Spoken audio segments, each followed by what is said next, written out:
फारहान को समझ नहीं आ रही थी कि परीशे और कबीर के बीच क्या चल रहा है। खैर, उसने इन दोनों को अपने हाल पर छोड़ दिया था, क्योंकि वो कबीर को एक हद तक जान चुका था कि अब वो फैसले सिर्फ जज्बातियत के तहत नहीं लेता और परीशे को संभाल लेगा। अभी फारहान यही सोच रहा था जब उसके मोबाइल पर किसी की कॉल आई। Hello, yes, Farhan speaking. उसने निहायत संजीदगी से कॉल अटेंड की, लेकिन आगे वाले बंदे की बात सुनकर उसके रोंगटे खड़े हो गए। उसने सोचा था कि परीशे के बाप के खूनी का जल्द पता चल जाएगा कि उस दिन किसने उसका ऑक्सीजन मास्क उतरवाया था, लेकिन अब वो खुद यकीन नहीं कर रहा था कि ये चक्कर था। उसने बगैर कोई देर किए कबीर को कॉल की। मुझे पता था परीशे, तुम भी मेरे बगैर नहीं जी सकती, तुम्हें भी मेरी आदत हो चुकी है। पिछले 10 मिनट से उसने परीशे के पोर पोर को अपने होंठों से छुआ था और उसकी टांगों से होकर अब वो उसके चेहरे के सामने अपना चेहरा किए हुए उससे मदहोशी से मुखातिब था, जो कि हर बार की अपनी आंखें भींचे खुद को कंपोज कर रही थी। लेकिन वो उसका शौहर था, वो ऐसे अपने जज्बात ज्यादा देर नहीं छुपा सकती थी, लिहाजा उसने अपनी मिन्नत समाजत जल्द ही तर्क कर दी थी। कबीर ने आराम आराम से उसके बदन से कपड़े दूर धकेले थे, जैसे रुई के गाल से इंसान कोई कांटा हटाता है। एक हाथ से उसकी कमर को सहलाया और चेहरा उसके पेट पर चुभाकर जा बजा अपनी छाप छोड़ने लगा। कबीर के जज्बात वक्त के साथ साथ बहक रहे थे, जिसका अंदाजा बैला की बढ़ती सिसकियों से लगाया जा सकता था। कबीर, जुहान रो रहा होगा, अकेला है वो। परीशे ने कबीर के चेहरे को अपनी नाव से दूर धकेलना चाहा, जो कि अब उसकी नाव से और भी नीचे जा रहा था। बड़ी फिक्र हो रही है, ये अमल तो मुझे हर वक्त करते रहना चाहिए, इसी बहाने तुम्हें उसका ख्याल तो आएगा। कबीर ने अपना चेहरा उस पर से हटाते हुए कहा। परीशे अपनी दोनों टांगे समेट चुकी थी। कबीर उसकी एक टांग पकड़कर उसे फोल्ड करके उसकी थाई को टच करने लगा और दूसरी टांग की थाई पर किसिंग करने लगा। परीशे ने झट से अपनी दोनों पिंडलियों को कबीर की कमर पर ले जाकर अपने पांव को लॉक कर दिया था और दोनों हाथों से उसके चेहरे को हटाने लगी। कुछ वक्त के बाद कबीर ने उसकी नाफ को पकड़ लिया और वहां से होते होते उसके सीने तक आया। परीशे ने दोनों हाथों से सीने को कवर कर लिया था।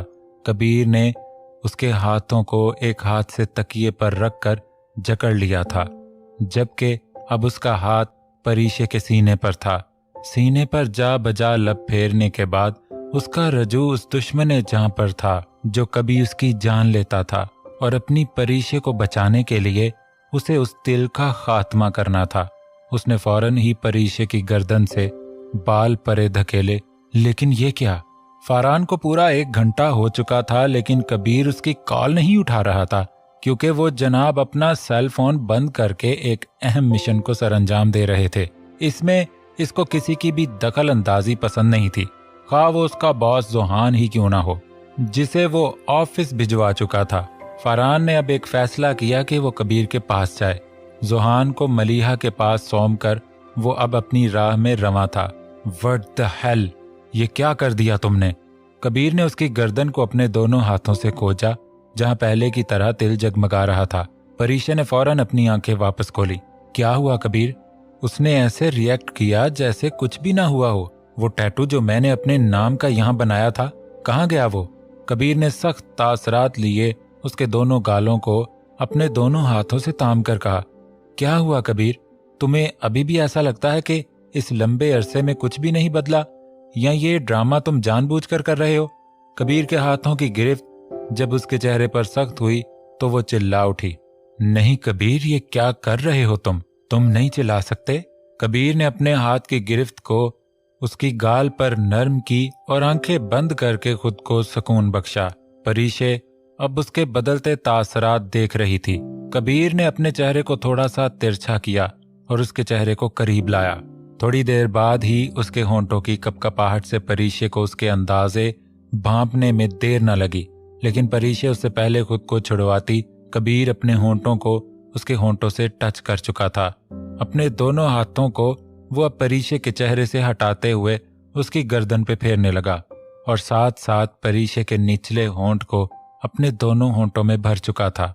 परीशे पे एक मदहोशी तारी हो चुकी थी। उसने दोनों हाथों से बेड शीट पकड़कर अपनी गिरफ्त सख्त कर ली इससे पहले कबीर कोई और अमल शुरू करता कि परीशे ने उसे लाइट बुझाने का कहा। कबीर उसकी बात समझ सकता था, इसलिए लाइट बंद की और कंफर्टर लेते हुए उसके साथ आ गया। उसने परीशे पर कंफर्टर उड़ा दिया। कबीर, कबीर! अभी वो खुद भी उस कंफर्टर में जाने लगा था जब बाहर से फरहान के चीखने की आवाजें आईं। परीशे ने अपने आप को कंफर्टर में छुपा दिया। कबीर, ये क्या है? उसके चेहरे का रंग उड़ चुका था। कबीर उसकी हालत को अच्छी तरह समझ सकता था। भला तुम ऐसा करो, जाओ ये चेंज करो, मैं बाहर जाके देखता हूँ। बी रिलैक्स, कबीर ने पास पड़े कपड़े उसको पकड़ाते हुए कहा और खुद भी अपनी शर्ट पहनने लगा। यार, कितनी कॉल्स की तुझे, कितनी आवाजें लगाई, ये बता तू कर क्या रहा था कमरे में? मोबाइल क्यों स्विच ऑफ आ रहा है तेरा? अभी कबीर बाहर निकला नहीं था जब फरहान लॉन्ज में टहल कर उसकी जानिब लपका। कैसी बातें कर रहा है? बीवी इतने अरसे बाद आए और बंदा होश में रहे, ऐसा कभी सुना क्या? यार क्या हुआ? अच्छा खासा वक्त बर्बाद कर दिया। कबीर को अभी भी मजाक सूझ रहा था, जिसकी वजह से फौरन ही एक शगुफा छोड़ा। कबीर, तुझे मजाक सूझ रहा? उधर इतनी बड़ी मुसीबत आ पहुंची है यार। फरहान से कबीर के कंधे पर हाथ रखते हुए फिक्रमंदी जाहिर की। क्या हुआ यार, सब ठीक तो है? कबीर भी अब टेंशन में आ चुका था। उसने फरहान के पीछे दरवाजे को खुलता देखा, जिधर से परीशे अपने आप को सेट करके बाहर निकल चुकी थी। कबीर, हमें जल्द ही पुलिस स्टेशन चलना पड़ेगा। फरहान ने यह कहकर ना सिर्फ कबीर के बल्कि अपने पीछे खड़ी परीशे के सर पर भी बम फोड़ा था।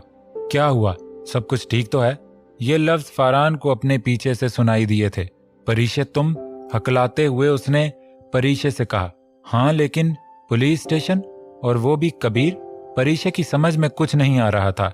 परीशे तुम रिलैक्स रहो, जुहान को किसी को कहकर मैं घर भिजवा देता हूँ, तुम सब संभाल लेना। कबीर ने परीशे के गाल को थपथपा कर कहा और फरहान के साथ बाहर निकल गया। परीशे पीछे से हैरानी में सोचने समझने से कासिर रही। तो आप हैं उनके बेटे? पुलिस ऑफिसर ने कबीर को कहा। क्या आप अपना पूरा नाम दर्ज करवा सकते हैं? जी मैं ही हूँ, कबीर खानजादा। कबीर ने चेहरे पर सख्ती लाते हुए उससे कहा। तो क्या चाहते हैं आप? जिस इंसान ने इतने ज्यादा पाप किए, आप क्या उन्हें माफ कर पाएंगे? पुलिस ऑफिसर उससे सवाल पर सवाल पूछने लगा। नहीं सर, मैं क्या, उस इंसान को कानून भी माफ नहीं करेगा, और रिश्ते की आड़ में हम किसी के साथ नाइंसाफी बिल्कुल नहीं कर सकते। मेरी तरफ से आपको पूरी इजाजत है। अपने आंख के किनारों को अपनी उंगली के पोटों से साफ करके निहायत अफसोस से कबीर ने सर को जवाब दिया। क्या आप उनसे आखिरी दफा मिलना चाहेंगे? उस सर ने ग्लासेस के बाहर से झांक कर कबीर को कहा। नहीं, मैं नहीं चाहता कि मेरा माजी एक भी बार मेरे सामने आए। इजाजत चाहता हूँ। कबीर के लिए उस जगह में रुकना महाल था। फरहान ने उसके कंधे को जुम्बिश दी। कबीर ने एक हाथ से इशारा किया, शायद इसका मतलब था कि वो ठीक है। देखो, एक दफा मेरे बेटे से मिलने दो मुझे, उसे बुला दो, वो मुझे माफ कर देगा। इतना जुल्म ना करो मुझ पर। उसने अपनी सूजी आंखों को मलते हुए एक ही बात कही, जो वो पिछले आधे घंटे से दोहरा रहा था। ओए बुढ़े, तू जब इतना जुल्म करता था तब तुझे ख्याल नहीं आता था? अब चल, सजा तो तुझे मिलेगी ही। एक मूंछों वाले इंसान ने जमशेद को घूर कर कहा। कैसी सजा? जिमी ने नासमझी में कहा। सजाए फांसी, और वो भी सरेआम। उस इंसान के ये अल्फाज सुनकर जिमी जमीन पर बैठ चुका था। बाबा, बाबा! पिछले 2 घंटों से जुहान ने मलीहा की गोद में बैठकर जीना हराम कर रखा था। परीशे अभी तक किचन में थी। वो मलीहा से पहली दफा मिल रही थी, इसलिए वो चाहती थी कि उसकी अच्छी तरह खातिर तवाजा करे। परीशे, जुहान कब से तंग कर रहा, तुम जल्दी से आ जाओ। मलीहा को पता था कि वो उसके लिए ही किचन में काम कर रही, इसलिए उसे बुलाना चाहा। नो बाबा, जुहान ने मुंह बसोर कर कहा। मलीहा उसकी इस हरकत पर हंस दी। देखा मलीहा, इसलिए मैं किचन में ही ठीक हूँ। इसने ऐसे करना होता है, इसके बाबा ही इसे संभालेंगे। परीशे को जुहान पर गुस्सा आया, क्योंकि वो मलीहा के सामने उसकी इंसल्ट कर रहा था। मलीहा और परीशे ने शाम तक ऐसे ही गप्पे मारी। परीशे ने उसे और बैठने के लिए कहा, लेकिन काम का बहाना बनाकर वो वापस चली गई। कबीर का इंतजार करते करते वो थक चुकी थी। अचानक उसे बाहर से किसी के आने की आवाज आई। वो कबीर समझकर फौरन बाहर की तरफ लपकी। जूली अपनी बेटी को कार्ट में डाले अपने पोर्शन की तरफ लपकी, लेकिन अचानक ही किसी औरत के साए ने उसे अपनी तरफ खींचा। कौन है? उसने इधर उधर झांकते हुए कहा। परीशे को पता चल चुका था कि जिसे कबीर समझकर वो बाहर आई है वो वही औरत है जिसकी आवाज कुछ दिन पहले उसको सुनाई दी थी। है कौन ये? आज जरूर देखकर रहूंगी। परीशे ने एहतजाजन अपने कदम आगे बढ़ाए। जूली को देखकर उसके रंग उड़ चुके थे। दूसरी तरफ जूली का भी उसे देखकर यही हाल था। तुम यहां? जूली ने जहरीली नजरों से उसे देखते हुए कहा। हाँ मैं। परीशे को जैसे हिम्मत मिल गई थी। मैं परीशे अबाबिल, कबीर खानजादा की वाइफ, उसकी जिंदगी में दोबारा से लौट चुकी हूं और अब तुम्हें भी चाहिए कि अपनी इस बेटी के साथ अब अपनी लाइफ जियो, ना कि दूसरों की लाइफ में टांग अड़ाओ।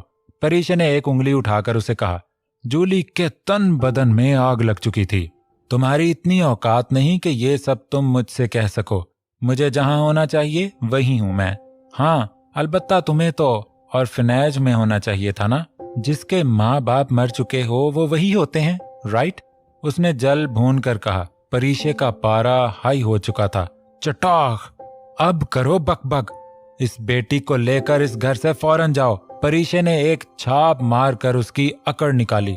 यू बिच! जूली ने अपने आप को संभालते हुए कहा। ये मेरा घर है और ये बेटी मेरी और कबीर की है। तुम अब दोबारा हमारे बीच में नहीं आ सकती। अगर तुम्हें शौक है कि तुम अपने बाप के कातिल के घर रहो तो तुम मजे से रहो, क्योंकि उसके अलावा तुम्हारा कबीर से कोई रिश्ता नहीं है। जूली ने अपनी एक लट पीछे उड़सते हुए कहा। असल कातिल का पता चल जाएगा। मुझे पूरा यकीन है कि उसने मेरे बाप का कत्ल नहीं करवाया। परीशे ने ना चाहकर भी उसके सामने ये लफ्ज अदा किए थे, क्योंकि बगैर सबूत के इतनी बड़ी बात कहना उसके बस से बाहर था। और ये बात मैं एक ही दफा कहना पसंद करती हूँ कि कबीर और मेरा एक ही रिश्ता है, और वो है प्यार का, जुनून का, इश्क का। समझी? परीशे ने उसे कहा और अंदर को मुड़ गई। जूली के कहकहों पर परीशे के कदम रुक चुके थे। वाह वाह वाह, ये रिश्ते तो बहुत गहरे हैं। लेकिन तब क्या, जब ये रिश्ते बनाने वाला ही पीछे हट जाए? जूली ने आंखें खोलकर उसके सामने धीमे से बात की। परीशे की समझ में कुछ नहीं आ रहा था। क्या कहना क्या चाहती हो तुम?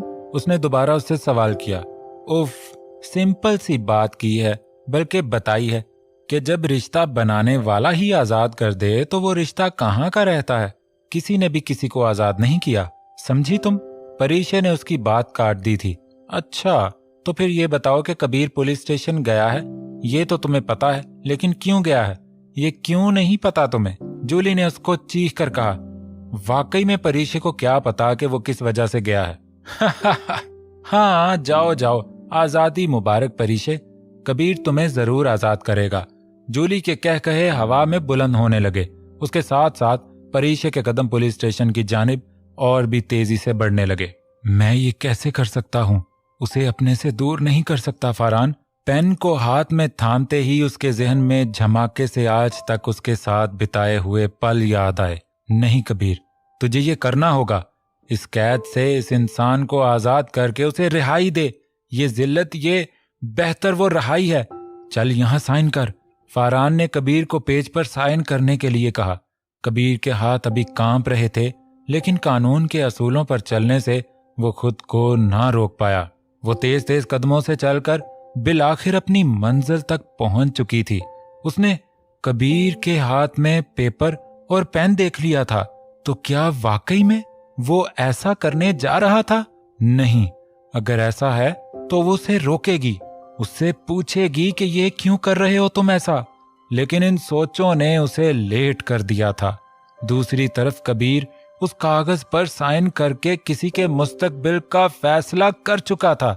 कबीर की आंखों से आंसू के कतरे इस कागज पर उस पेन से किए साइन को मिटा रहे थे, लेकिन उन कागज पर शायद मुहर लग चुकी थी और कानून के फैसलों को तब्दील नहीं किया जा सकता था, जिसकी वजह से उस साइन पर कोई फर्क नहीं पड़ा था।